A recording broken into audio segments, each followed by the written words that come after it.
प्रिय विद्यार्थियों, आज हम सामुदायिक स्वास्थ्य के संबंध में विस्तृत चर्चा करेंगे। जब कभी समाज कार्य के अंतर्गत हम समस्याओं की बात करते हैं तो समाज कार्यकर्ता का यह उत्तरदायित्व होता है या उसे यह प्रशिक्षण प्राप्त होता है कि वह समाज में जाकर समाज में व्याप्त समस्याओं का निराकरण करे और उसी की भूमिका का निर्वहन करते हुए समाज कार्यकर्ता समाज में व्याप्त बुराइयों का, समाज में व्याप्त समस्याओं का, समाज में व्याप्त लोगों को कठिनाइयों का निराकरण करने में अपनी सकारात्मक भूमिका का निर्वहन करता है। जब कभी हम समाज में समस्याओं की बात करते हैं तो बहुत सारी ऐसी समस्याएं हैं जिसका सीधा संबंध स्वास्थ्य से है, जिन्हें हम स्वास्थ्य संबंधी समस्याएं भी कहते हैं। इन्हीं स्वास्थ्य संबंधी समस्याओं के परिणाम स्वरूप एक नई अवधारणा आयुर्विज्ञान के समाजशास्त्र में, जिसे हम मेडिकल सोशियोलॉजी कहते हैं, उसके अंदर विकसित हुई है, जिसे हम सामुदायिक स्वास्थ्य या कम्युनिटी हेल्थ कहते हैं। जब कभी कम्युनिटी हेल्थ या सामुदायिक स्वास्थ्य की बात करते हैं तो इसमें दो प्रमुख शब्द आते हैं। एक सामुदायिक, जिसका तात्पर्य समुदाय से है, और दूसरा शब्द है स्वास्थ्य, अर्थात व्यक्ति स्वस्थ रहे, उसे किसी प्रकार का रोग न हो। तो वह रोग किससे न हो? जो समुदाय में रहता है। और समुदाय कौन से हैं? जैसे ग्रामीण समुदाय जहाँ गांव है, दूसरा नगरीय समुदाय जहाँ नगर है, तीसरा महानगरीय समुदाय जो बहुत विस्तृत रूप लिए हुए है नगर का। ऐसे अलग अलग समुदायों का विभाजन किया गया है। तो उन समुदायों में लोग स्वस्थ रहें, इसी से संबंधित जो अवधारणा विकसित हुई उसे हम सामुदायिक स्वास्थ्य कहते हैं। कई बार हम स्वयं अपने रोग के कारण बन जाते हैं। जैसे हम कई बार उन सारी बातों पर ध्यान नहीं देते जो उस समुदाय में रोग को फैलाने में मदद करता है। जैसे गंदे पानी की निकासी है, स्वच्छ हवा है, स्वच्छ जल है, या इस तरह का पोषण युक्त भोजन लेना है, या उस प्रकार से ज्ञान प्राप्त करना है जिससे हमारा शरीर स्वस्थ रहे। तो समुदाय में रहने वाले लोगों को स्वास्थ्य की समय समय पर उचित जानकारी मिलने से उस समुदाय के लोगों को बीमारी से या रोग से मुक्त किया जा सकता है। उसी संबंध में जो अवधारणा आई है उसे हम सामुदायिक स्वास्थ्य कहते हैं। कई बार हम सामुदायिक स्वास्थ्य को सार्वजनिक स्वास्थ्य से जोड़ देते हैं, और जब सार्वजनिक स्वास्थ्य की बात करते हैं तो वो पब्लिक हेल्थ कहलाती है। पब्लिक यानी लोगों के स्वास्थ्य की बात, पर यहाँ पर जब हम बात करेंगे तो वो सार्वजनिक स्वास्थ्य न होकर समुदाय विशेष में रहने वाले लोगों के स्वास्थ्य को किस तरह से उन्नत बनाया जा सकता है, किस तरह से उनके समाज में व्याप्त बीमारियों का निराकरण किया जा सकता है, इसी के संबंध में ये एक नई अवधारणा विकसित हुई जिसे सामुदायिक स्वास्थ्य कहते हैं।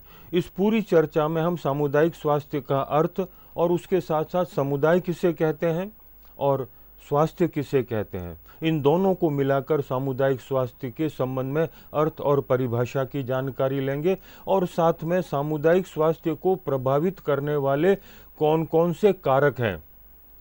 बहुत सारे कारक हैं, उनमें 5 प्रमुख कारक हैं जो समुदाय में बीमारियों को उत्पन्न करने में सकारात्मक भूमिका निभाते हैं। उनमें आनुवंशिक का, भौतिक कारण, सामाजिक और सांस्कृतिक कारण, व्यक्तिगत कारण और स्वास्थ्य सेवाएं।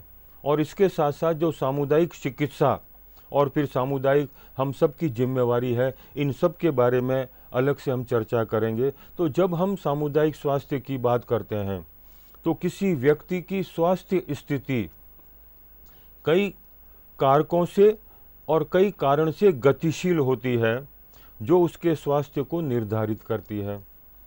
यह व्यापक रूप से स्वीकार किया जाता है कि स्वास्थ्य की स्थिति आनुवंशिकी, भौतिक कारकों, सामाजिक सांस्कृतिक कारकों, आर्थिक कारकों, व्यक्तिगत स्वास्थ्य व्यवहार और स्वास्थ्य सेवाओं की परस्पर क्रिया से निर्धारित होती है।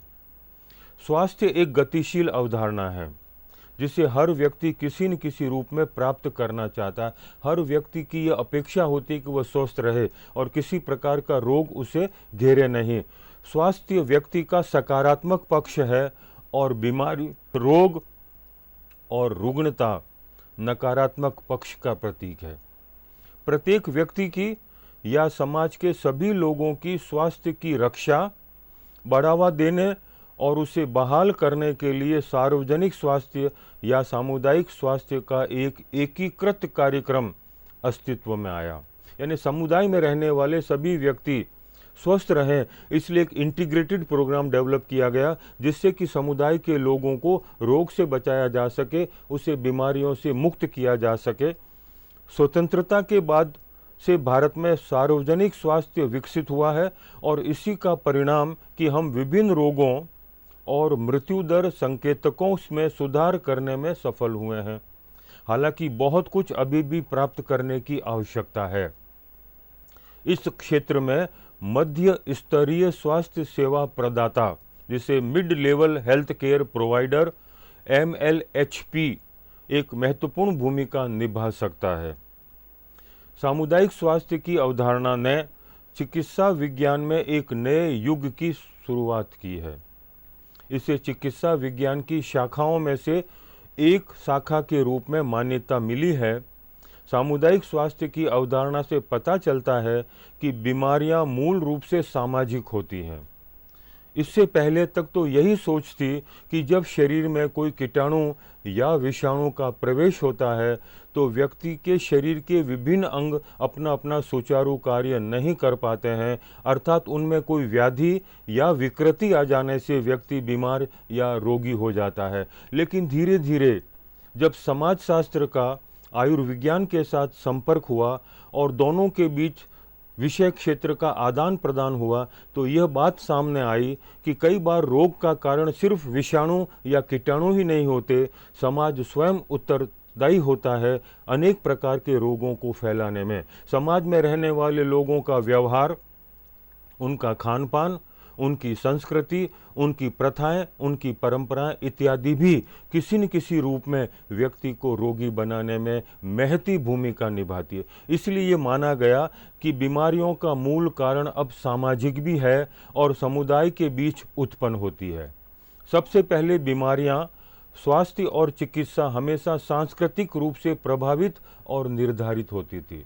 तो प्राचीन समय में जब बीमारियों का इलाज होता उसका मूल आधार संस्कृति के तत्वों में निहित होता था और वह रूप आज भी हमें कई बार दृष्टिगत होता है। जब कभी हम समाज में या समूह में बैठकर किसी एक बीमारी के संबंध में बात करें तो जितने व्यक्ति उस समूह में बैठे हैं वो अपनी अपनी तरह से उन बीमारियों के इलाज के बारे में हमको बता देंगे। और इसीलिए हम कहते हैं भारत में हर व्यक्ति चिकित्सक है। Every man is a doctor in India, क्योंकि यहाँ हर बीमारी का इलाज हम अपने सामाजिक पृष्ठभूमि में या सांस्कृतिक पृष्ठभूमि के आधार पर ही निर्धारित करते हैं। तो सबसे पहले बीमारियां, स्वास्थ्य और चिकित्सा हमेशा सांस्कृतिक रूप से प्रभावित और निर्धारित होती थी, ये उसका पहला बिंदु है। दूसरा बिंदु यह कि बीमारियों के इलाज के लिए धारणाएं और विचार प्रदान करता है। समाज ही इस तरह के विचार विकसित करता कि इस प्रकार की बीमारी के ये उपचार करेंगे तो बीमारी ठीक हो जाएगी। तीसरा, प्रत्येक समुदाय के पास बीमारी और रोग के इलाज के लिए संस्थानों का अपना अनूठा तरीका होता है। जैसे हम जनजातीय समाजों में जाएं तो जनजातीय समाजों में तंत्र मंत्र, झाड़ फूंक, भुआ भोपा, ये उनके बीमारियों का इलाज करने के तरीके हैं। इसी तरह से गाँव में गांव के लोगों के अपने तरीके हैं, लेकिन नगरों और महानगरों में जब बीमारियों की उत्पत्ति होती है तो उसके निराकरण के लिए अस्पताल या चिकित्सालय भी उपलब्ध हैं। स्वास्थ्य बीमारी का एक अर्थ और बीमारियों की गंभीरता हमेशा समाज द्वारा निर्धारित की जाती है कि कौन सा रोग गंभीर है और कौन सा रोग गंभीर नहीं है। उपरोक्त पंक्तियों से ये बात स्पष्ट होती है कि रोग, स्वास्थ्य और बीमारी की उत्पत्ति समाज में होती है और सामुदायिक स्वास्थ्य बीमारी और बीमारियों में महत्वपूर्ण भूमिका निभाता है। जब तक हम सामुदायिक स्वास्थ्य की अवधारणा को नहीं समझेंगे तब तक हमारा स्वास्थ्य ज्ञान सीमित रह जाएगा। इसलिए सामुदायिक स्वास्थ्य की अवधारणा को समझना है। जब सामुदायिक स्वास्थ्य शब्द की बात करते हैं तो ये दो शब्दों से मिलकर बना एक शब्द है, जिसमें एक समुदाय और दूसरा स्वास्थ्य। इन दोनों को हम अलग अलग से समझकर सामुदायिक स्वास्थ्य की अवधारणा को स्पष्ट रूप से समझ सकते हैं। तो उसमें पहला जो शब्द है वो समुदाय। समुदाय से अभिप्राय एक ऐसे व्यक्ति समूह से है जो सामान्य जीवन व्यतीत करने के लिए किसी निश्चित भूभाग पर निवास करते हैं। तो जब कभी हम समाज कार्य में या समाजशास्त्र में या समाज विज्ञान में समुदाय की बात करते हैं तो यह कहा जाता है कि समुदाय व्यक्तियों का एक संगठन है, एक समूह है जो एक निश्चित भूभाग पर निवास करता है। तो उसमें जनसंख्या है, उसमें डेफिनेट ज्योग्राफिकल बाउंड्री है, निश्चित भूभाग भी है, और उसमें रहने वाले लोगों के बीच हम की भावना, जिसको मैकाइवर और पेज कहते हैं, सामुदायिक भावना होती है। इन तीनों का जहाँ समावेश होता है हम कहते हैं यही एक समुदाय है। जब हम समुदाय शब्द का प्रयोग करते हैं तो हमारा संकेत इन व्यक्तियों की ओर होता है जो प्राथमिक रूप से तो समाज के सदस्य तथा उसका निर्माण करने वाले होते हैं, लेकिन सामाजिक जीवन में उनका संपूर्ण समय एक विशेष प्रकार के समूह में बीतता है। जब इस प्रकार किसी विशेष स्थान पर कुछ व्यक्ति सामान्य जीवन व्यतीत करने लगते हैं तो व्यक्तियों का यह समूह समुदाय या कम्युनिटी कहलाता है। यह कम्युनिटी शब्द अंग्रेजी का शब्द है जिसमें दो शब्द का मिलान है, एक कॉम COM और दूसरा म्यूनिस। दोनों से मिलकर यह कम्युनिटी शब्द बना है जिसका तात्पर्य है सर्वाइंग टुगेदर, अर्थात एक साथ सेवा करना। निश्चित भूभाग पर रहने वाले लोग जिनमें सामुदायिक भावना है वे उस समुदाय के प्रति अपना उत्तरदायित्व समझते हैं और वे सब मिलकर एक दूसरे के प्रति सेवा की भावना से जुड़े रहते हैं। तो ऐसे समूह के जो निश्चित भूभाग पर रहने वाले लोगों से बना है उसे हम समुदाय कहते हैं। अर्थात समुदाय का अर्थ व्यक्तियों के ऐसे समूह से है जो एक निश्चित भूभाग पर निवास करते हैं तथा अपने सभी लक्ष्यों की पूर्ति के लिए साथ साथ मिलकर कार्य करते हैं। इसी को आधार बनाकर किंग्सले डेविस ने अपनी पुस्तक ह्यूमन सोसाइटी में कहा है, समुदाय सबसे छोटा वह क्षेत्रीय समूह है जिसके अंदर सामाजिक जीवन के सभी पहलू आ सकते हैं। यानी टोटल वे ऑफ लाइफ जब एक स्थान पर व्यक्ति से जुड़ी रहती है तो हम कहते हैं यह एक समूह समुदाय कहलाएगा।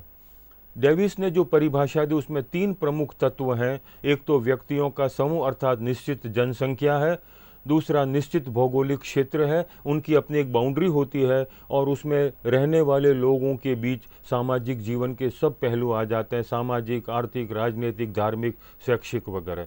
तो जहाँ पर इस प्रकार के लोग मिलकर रहते हैं उसे हम समुदाय कहते हैं। यह समुदाय छोटा भी हो सकता है, यह समुदाय बड़ा भी हो सकता है। छोटा समुदाय जिसे हम ग्रामीण समुदाय कहते हैं और बड़ा समुदाय जिसे हम नगरीय समुदाय कहते हैं। तो जब समुदाय शब्द की बात करते हैं तो उसके साथ जुड़ा हुआ शब्द है स्वास्थ्य यानी हेल्थ। स्वास्थ्य वह अवस्था है जिसमें व्यक्ति बिना किसी कठिनाई के काम कर सकता है। जब काम में बाधा आती है तो व्यक्ति को बीमार कहा जाता है या बीमार घोषित किया जाता है। स्वास्थ्य और बीमारियां उस प्रभावशीलता की माप हैं जिसके साथ मानव समूह जैविक और सांस्कृतिक संसाधनों को अपने पर्यावरण के अनुकूल बनाता है। जब व्यक्ति अपने चारों ओर के पर्यावरण के अनुकूल अपने को ढाल लेता है, उचित रूप से कार्य कर सकता है, हम कहेंगे ये व्यक्ति स्वस्थ है। लेकिन जब वह उन कार्यों को सही परिप्रेक्ष्य में नहीं कर पाता है तो हम कहते हैं ये व्यक्ति रोगी है या उसे कोई न कोई रोग हो गया है जिससे वह बीमार है। स्वास्थ्य एक अत्यधिक व्यक्तिपरक और महत्वपूर्ण अवधारणा है। अच्छे स्वास्थ्य का मतलब अलग अलग लोगों के लिए अलग अलग होता है।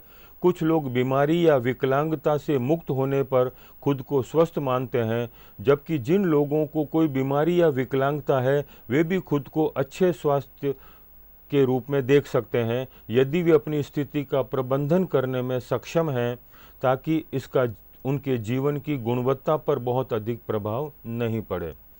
विश्व स्वास्थ्य संगठन वर्ल्ड हेल्थ ऑर्गेनाइजेशन, संक्षिप्त में हम WHO कहते हैं, ने स्वास्थ्य को पूर्ण शारीरिक, मानसिक और सामाजिक कल्याण की स्थिति के रूप में परिभाषित किया है, न कि केवल बीमारी या दुर्बलता की अनुपस्थिति। अर्थात जब व्यक्ति पूर्ण रूप से सभी कार्यों को करना, चाहे वो शारीरिक हो, चाहे मानसिक हो, चाहे सामाजिक हो, चाहे बौद्धिक हो, चाहे आध्यात्मिक हो, सभी तरह से कार्य करने वो सक्षम है, तो हम कहेंगे यह व्यक्ति पूर्ण रूप से स्वस्थ है। जब इन दोनों शब्दों को मिलाते हैं, समुदाय को और स्वास्थ्य को, तो एक नया शब्द बनता है जिसे हम सामुदायिक स्वास्थ्य कहते हैं, कम्युनिटी हेल्थ कहते हैं। सामुदायिक स्वास्थ्य को परिभाषित करने से पहले हम एक समान अवधारणा, जो इसके समकक्ष कई बार हम उपयोग में लाते हैं, यानी सार्वजनिक स्वास्थ्य, पब्लिक हेल्थ, पर भी चर्चा कर लें। आम लोग विभिन्न स्वास्थ्य क्षेत्रों में इन दो शब्दों का परस्पर उपयोग करते हैं। कभी सामुदायिक स्वास्थ्य को सार्वजनिक स्वास्थ्य कहते हैं, कभी सार्वजनिक स्वास्थ्य को सामुदायिक स्वास्थ्य कहते हैं। अधिकांश लोग समाज में रहने वाले लोगों के सामूहिक स्वास्थ्य और उस स्वास्थ्य को प्राप्त करने और बनाए रखने के लिए की जाने वाली कार्रवाइयाँ या गतिविधियों का उल्लेख करते हैं। सार्वजनिक स्वास्थ्य सबसे समावेशी अवधारणा है। जो कुछ भी हम सामूहिक रूप से करते हैं और जो गतिविधियां सार्वजनिक रूप से की जाती हैं ताकि लोगों के स्वस्थ रहने की स्थिति सुनिश्चित हो सके, उसे सार्वजनिक स्वास्थ्य कहा जाता है। यानी समाज के सभी लोग उचित रूप से कार्य कर सकें, सामूहिक रूप से जो गतिविधियां समाज के लिए आवश्यक हैं वो कर सकें, हम कहेंगे ये सार्वजनिक स्वास्थ्य है।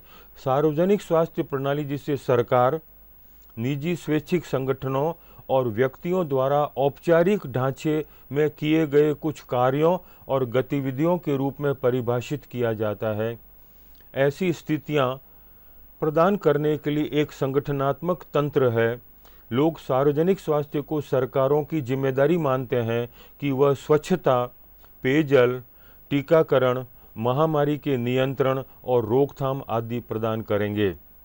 सामुदायिक स्वास्थ्य से तात्पर्य लोगों के एक निर्धारित समूह की स्वास्थ्य स्थिति और उनके स्वास्थ्य को बढ़ावा देने, सुरक्षा और संरक्षण के लिए की गई कार्रवाइयों और स्थितियों से है। एक क्षेत्र विशेष में रहने वाले लोग, चाहे वो ग्रामीण क्षेत्र हों चाहे नगरीय क्षेत्र हों, उस क्षेत्र में रहने वाले लोगों को उचित स्वास्थ्य सेवाएं प्रदान करने की जिम्मेवारी चाहे सरकार की है, चाहे स्वयंसेवी संगठनों की है, चाहे निजी संगठनों की है। अगर उस तरह से वो सेवाएं दी जाएं और उस समुदाय में रहने वाले लोग स्वस्थ रहें, तो उसे हम सामुदायिक स्वास्थ्य कहते हैं। पहले सामुदायिक स्वास्थ्य का विषय स्वच्छता, सार्वजनिक स्वास्थ्य या निवारक और सामाजिक चिकित्सा में शामिल था। सामुदायिक स्वास्थ्य में व्यक्ति को रोगी के रूप में अध्ययन करने के बजाय यह समझना आवश्यक है कि रोगी समुदाय का प्रतिनिधित्व करता है। समुदाय में रोग का निदान आवश्यक है और समुदाय के लिए उपचार की योजना बनाना उद्देश्य है। इन तीनों बातों पर गौर करके उस समुदाय में उस तरह की सेवाएं दी जाएं जिससे कि लोगों का स्वास्थ्य उन्नत रहे और किसी प्रकार का रोग, किसी प्रकार की बीमारी उस समुदाय के लोगों को न हो। विश्व स्वास्थ्य संगठन ने सामुदायिक स्वास्थ्य को इस प्रकार परिभाषित किया है: लोगों के बीच भावनात्मक और शारीरिक लक्ष्य कल्याण को बनाए रखने के लिए पर्यावरणीय, सामाजिक और आर्थिक संसाधन जो उनकी आकांक्षाओं को आगे बढ़ाते हैं और उनके अद्वितीय वातावरण में उनकी आवश्यकताओं को पूरा करते हैं। अर्थात समुदाय में रहने वाले अपनी अपनी आकांक्षाओं, अपने अपने लक्ष्यों को सुचारू रूप से प्राप्त करने में सक्षम हैं, तो उसे हम सामुदायिक स्वास्थ्य कहेंगे। उदाहरण के लिए, यदि किसी गांव में हैजा का एक भी मामला पाया जाता है तो यह खतरे का संकेत है। यह दर्शाता है कि यह बीमारी समुदाय में मौजूद है। कई मामले हो सकते हैं और यदि रोकथाम नहीं की गई तो यह पूरे गांव को जकड़ लेगा। इसलिए रोग के उपचार और नियंत्रण के लिए उचित उपायों की योजना बनाई जाती है। चूंकि यह जल जनित रोग है, इसलिए नदियों, कुओं या भूमिगत जल जैसे जल स्रोतों की संक्रमण के लिए जांच की जाती है और उसके अनुसार उपचार किया जाता है। इसके अलावा प्रभावित लोगों के लिए आवश्यक उपचार और कमज़ोर लोगों के लिए टीकाकरण जैसी सावधानियां भी बरती जाती हैं। सामुदायिक निदान के लिए प्रासंगिक तथ्यों की आवश्यकता हो सकती है। जब कभी हमको लगे कि इस तरह की बीमारी फैल रही तो हमको कुछ तथ्यों की आवश्यकता होगी और उन्हीं तथ्यों के आधार पर हम निर्णय करेंगे कि किस प्रकार का उपचार हमें करना है, जैसे कि जनसंख्या की आयु और लिंग वितरण, अशोधित जन्म दर जिसे क्रूड बर्थ रेट कहते हैं, शिशु मृत्यु दर, मातृ मृत्यु दर, बाल मृत्यु दर, प्रसवकालीन मृत्यु दर और नवजात मृत्यु दर आदि, और क्षेत्र में कुछ बीमारियों की घटनाएं और व्यापकता। इन सब तथ्यों की आवश्यकता होगी अगर हम उचित उपचार की कोई व्यवस्था करना चाहते हैं। तो ये सारे तथ्य हमें मदद करेंगे कि समाज में या समुदाय में किस प्रकार का रोग फैला है और उसे रोग के निवारण के लिए हमको किस तरह के कदम उठाने होंगे। स्वास्थ्य समस्याओं की जांच के अलावा उपरोक्त आंकड़ों को प्रभावित करने वाले क्षेत्र के विभिन्न सामाजिक और आर्थिक कारकों का पता लगाना भी आवश्यक है, क्योंकि कई बार बहुत सारे ऐसे कारक होते हैं जो उस समुदाय विशेष में मौजूद हैं और उसी के परिणाम स्वरूप रोग उत्पन्न होते हैं। उनमें वे कारक जो सामुदायिक स्वास्थ्य को प्रभावित करते हैं उन्हें सामुदायिक स्वास्थ्य को प्रभावित करने वाले कारक कहते हैं। सामुदायिक स्वास्थ्य गतिविधियां ऐसी गतिविधियां हैं जिनका उद्देश्य किसी जनसंख्या या समुदाय के स्वास्थ्य की रक्षा या सुधार करना है, जैसे कि सटीक जन्म और मृत्यु दर का रिकॉर्ड रख रखाव, भोजन और पानी की आपूर्ति की सुरक्षा और टीकाकरण अभियानों में भागीदारी आदि। ये सारे वे तत्व हैं जिनकी आवश्यकता होती है कि हम पता लगा सकें कि समुदाय में किस प्रकार के रोग होंगे। सामुदायिक स्वास्थ्य कई जटिल कारकों के परस्पर क्रिया पर निर्भर करता है जो व्यक्ति की जीवन शैली पर अपना प्रभाव डालते हैं। उनमें से कुछ व्यक्ति के नियंत्रण से परे है, जबकि अन्य व्यक्तिगत हेरफेर के लिए उत्तरदायी भी हैं। 5 प्रमुख परस्पर संबंधित निर्धारकों की पहचान की जा सकती है। वे हैं आनुवांशिक हेरिडिटी, सामाजिक और सांस्कृतिक कारक सोशल एंड कल्चरल फैक्टर्स, शारीरिक कारण फिजिकल फैक्टर्स, व्यक्तिगत स्वास्थ्य व्यवहार पर्सनल हेल्थ बिहेवियर और स्वास्थ्य सेवाएं हेल्थ सर्विसेज, ये प्रमुख हैं। इनको अगर हम बात करें तो पहला आनुवांशिक है। कई बार हेरिडिटी के द्वारा भी समुदाय में एक विशेष प्रकार का रोग फैलता है। आनुवांशिकी स्वास्थ्य का बहुत ही महत्वपूर्ण निर्धारक है और यह कई तरीकों से काम करता है। कुछ व्यक्ति विशिष्ट आनुवांशिक असामान्यताओं के साथ पैदा होते हैं जो विशेष पोषण संबंधी समस्याओं को जन्म देते हैं। यह सर्वविदित है कि मधुमेह अर्थात डायबिटीज एक परिचित प्रवृत्ति दर्शाता है। निश्चित रूप से 2 मधुमेह माता पिता के बच्चों में उनके जीवन के किसी चरण में रोग विकसित होने की संभावना लगभग 1 में से 4 होती है। यदि केवल एक माता पिता प्रभावित है तो संभावना 8 में से 1 तक कम हो जाती है। यह भी देखने को मिलता है कि बच्चों में मोटापा अधिक आम है जब माता पिता स्वयं अधिक वजन वाले होते हैं। इस मामले में पर्यावरण भी प्रभाव डालता है। पर्यावरण, जीवन शैली और व्यवसाय की प्रकृति मोटापे की स्थिति को पूर्व निर्धारित करने के लिए जिम्मेदार हो सकती है। इसी तरह हृदय रोग भी पारिवारिक प्रवृत्तियों को प्रदर्शित करता है।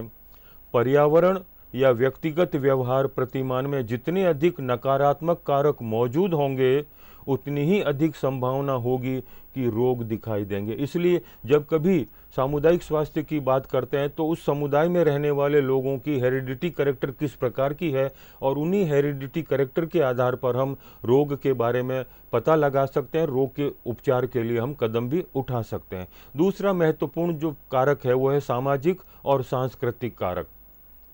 सामाजिक कारक समुदाय के भीतर व्यक्तियों या समूहों की अंतर्क्रिया से उत्पन्न होता है। उदाहरण के लिए जो लोग महानगरों में रहते हैं जहां जीवन बहुत तेज है, वे ग्रामीण समाजों में रहने वालों की तुलना में तनाव संबंधी बीमारों की उच्च दर का अनुभव करते हैं। क्योंकि महानगरों में बहुत अधिक जीवन जटिल है, जटिलता से भरा हुआ है, इसलिए वहाँ पर तनाव युक्त वातावरण में रहना है। उस तनाव के कारण कई प्रकार के रोग होने की संभावना हो सकती है, जो कि शायद ग्रामीण समुदाय में हमें कम देखने को मिले, जहाँ का जीवन सरल है। सांस्कृतिक कारक भी सामुदायिक स्वास्थ्य को प्रभावित करता है। संस्कृति में विश्वास, परंपराएं और मूल्य शामिल हैं। समुदायों के कुछ स्वास्थ्य संबंधी मान्यताएं मौजूद हैं और उनका पालन भी करते हैं।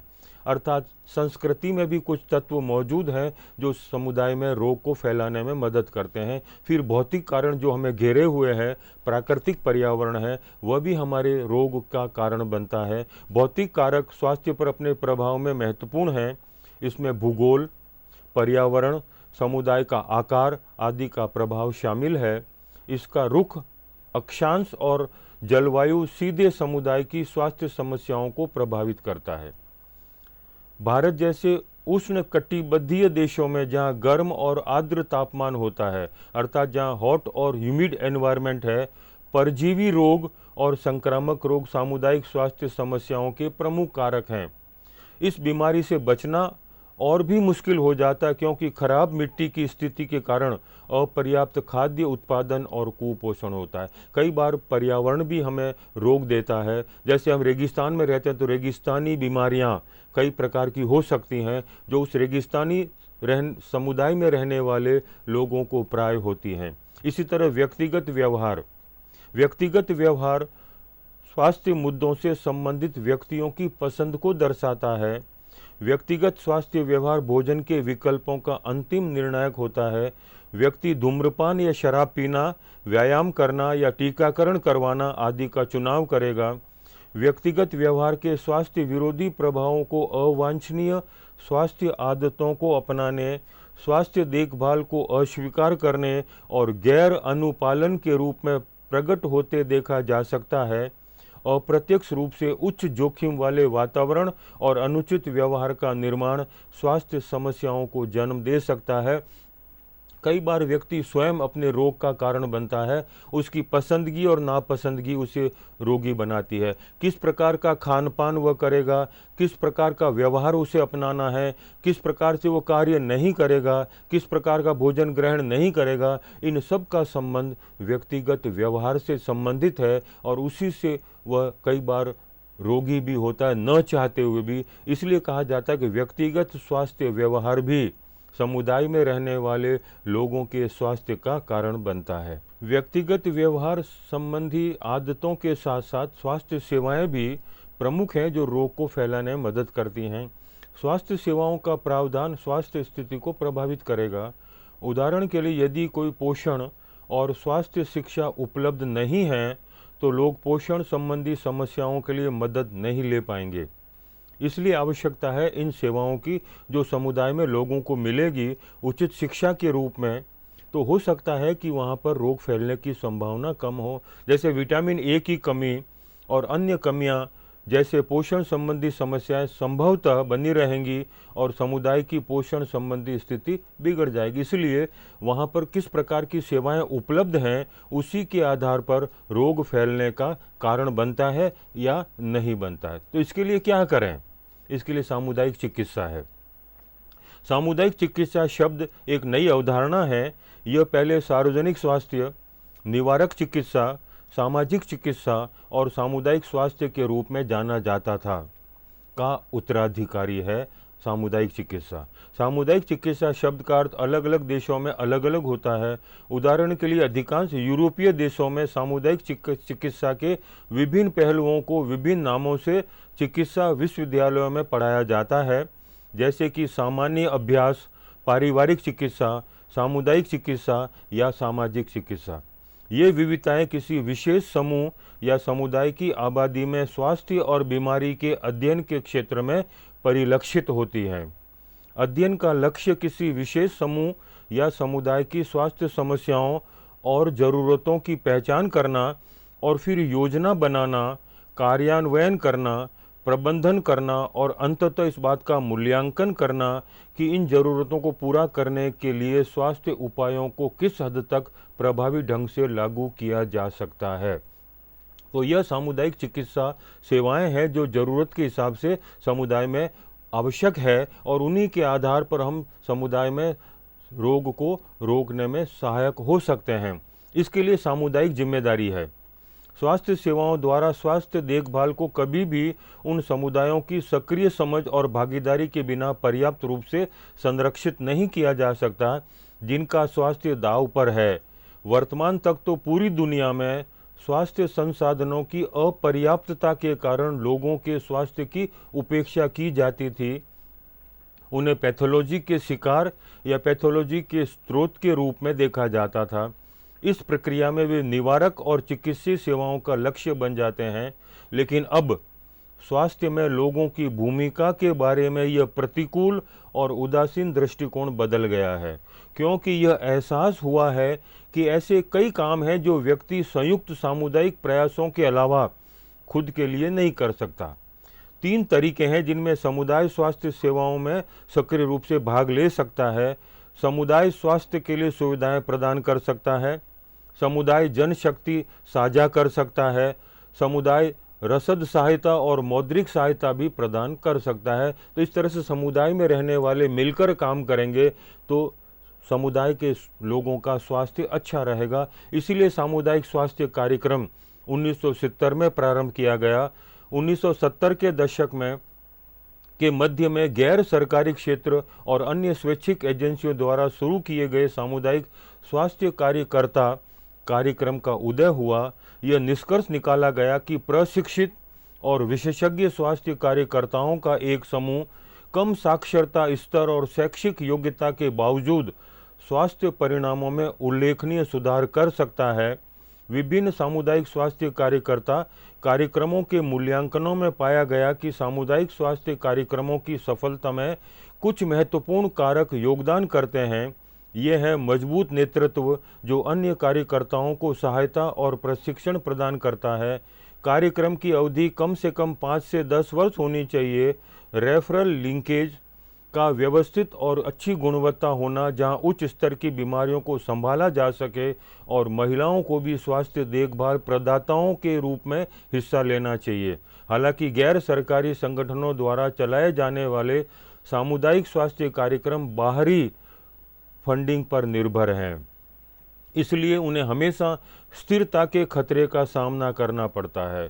दूसरी ओर भर्ती प्रणाली में पारदर्शिता की कमी, खराब रेफरल प्रणाली, उपचारात्मक प्रणाली पर अत्यधिक जोर और निवारक पहलू की अनदेखी के कारण सरकारी कार्यक्रम विफल हो जाते हैं। खराब जब हम कहते हैं कि सरकारी कार्यक्रम बहुत सफल क्यों नहीं, तो उसमें कई प्रकार की कमियां हैं। उनमें पारदर्शिता नहीं है, उनमें भर्ती की जो व्यवस्था है वो सही नहीं है, इसलिए कई बार वो सही कार्यान्वयन नहीं कर पाते हैं जो सेवाएं समुदाय में स्वास्थ्य उन्नति के लिए आवश्यक है। इस तरह से हम सारांशतः कह सकते हैं कि सामुदायिक स्वास्थ्य एक महत्वपूर्ण अवधारणा है जो समुदाय में रहने वाले लोगों को उचित ज्ञान देती है, उचित प्रशिक्षण देती है और उसी के परिणाम स्वरूप उस समुदाय में रहने वाले लोग अपने को स्वस्थ बना सकते हैं। तो सामुदायिक स्वास्थ्य के अध्ययन के साथ कई प्रमुख शब्द जुड़े हुए हैं, जिनमें सार्वजनिक स्वास्थ्य और व्यक्तिगत स्वास्थ्य शामिल हैं। समुदाय के स्वास्थ्य को प्रभावित करने वाले कारक आनुवांशिकी, सामाजिक और सांस्कृतिक कारक, शारीरिक कारक, व्यक्तिगत स्वास्थ्य व्यवहार और स्वास्थ्य सेवाएं। सामुदायिक चिकित्सा एक परिभाषित समुदाय या समूह की आबादी में स्वास्थ्य और बीमारी की पहचान करती है और फिर यह समुदाय की ज़रूरतों को प्रभावी ढंग से पूरा करने की योजना बनाती है। सामुदायिक उपचार या सामुदायिक कार्रवाई समुदाय की स्वास्थ्य आवश्यकताओं के लिए अपने उपलब्ध संसाधनों और लोगों की इच्छाओं का ध्यान रखते हुए की गई कार्रवाइयों का कुल योग है जो सामुदायिक निदान प्रक्रिया का परिणाम है। जिन समुदायों का स्वास्थ्य दांव पर लगा है उनकी सक्रिय समझ और पर्यावरण के बिना स्वास्थ्य सेवाओं द्वारा स्वास्थ्य को पर्याप्त रूप से संरक्षित नहीं किया जा सकता। लोगों के स्वास्थ्य में सुधार के लिए विभिन्न सामुदायिक स्वास्थ्य कार्यक्रमों की आवश्यकता होती है। इन कार्यक्रमों में स्वच्छता, पेयजल मिशन, सामूहिक टीकाकरण और ग्रामीण स्वास्थ्य कार्यक्रम शामिल हैं जो विशेष रूप से किसी विशेष समुदाय के स्वास्थ्य में सुधार के लिए लक्षित होते हैं। इन सारी बातों पर अगर हम ध्यान दें कि समुदाय में रहने वाले लोगों को स्वच्छता के बारे में जानकारी मिले, शुद्ध पेयजल के बारे में जानकारी, गंदे पानी के निकासी की उचित व्यवस्था के बारे में और समय समय पर टीका लगाने संबंधी अगर हम ज्ञान दें तो हो सकता है कुछ समुदाय में रहने वाले लोग उस प्रकार की बीमारियों से ग्रसित नहीं होंगे जो कुछ वर्षों पहले उस समुदाय के लोगों के सामने यह खतरा था। इसीलिए एक नया कंसेप्ट आया, नई अवधारणा आई जिसे हम सामुदायिक स्वास्थ्य कहते हैं।